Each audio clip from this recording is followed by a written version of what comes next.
Cornelius and the entire gang were stunned. Even Nikki was dumbfounded. No one expected Dustin to take that blow. Why didn't you dodge? Nikki was stunned. Even if Dustin wasn't as strong as her, he should at least try, right? Yet, the man before her stood still and let her stab him like he was asking for death. It was indeed unexpected.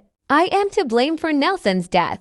I am willing to take this sword, Dustin said. He stood there quietly without protest. Are you not afraid, Yudi? Nikki frowned. If you wanted to kill me, you would have aimed for my heart, not my stomach. Dustin shook his head. Although Nikki had been hostile, she wasn't exuding much murderous intent. She was here to stand up for her brother. Nonsense! I just messed up my aim earlier. Nikki insisted. In that case, you can stab me again. Aim for the heart. Dustin pointed at his chest. You're insane. Nikki was so scared she took a few steps back. She felt exasperated. She'd never met someone like this before. He was simply a psycho. If you don't stab me today, you won't get the chance again.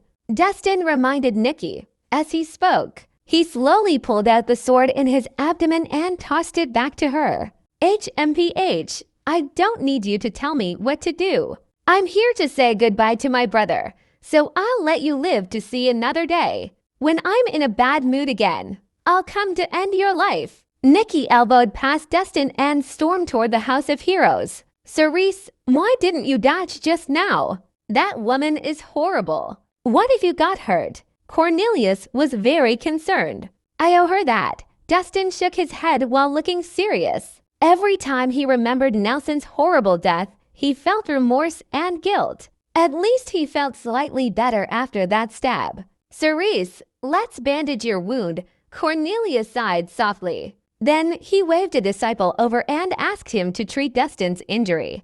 As the gang leader, Dustin was deeply caring and loyal. Of course, that was a good thing. But to become a hero and lead the Kirin gang to glory, these traits would become burdens instead. An hour later, Dustin was all bandaged up. He sat in the meeting room, waiting quietly. After a moment, Nikki entered the meeting room. Her eyes were red, and she'd been crying earlier. When she saw Dustin, she immediately wiped the tear tracks from the corner of her eyes and raised her head. Hey, just because I stabbed you earlier doesn't mean this is over. You'll never make it up to my brother. I know, Dustin said with a nod. He gestured to a chair and said, sit down and have some water. All right, just as Nikki was about to sit, she suddenly jumped up. You think you can ask me to sit, and I'll listen. Do I even know you? In that case, you can talk while standing, Dustin said indifferently. HMPH, well, I want to sit. Nikki sat down huffily, crossing her arms in front of her chest. She was trying to make it difficult for Dustin.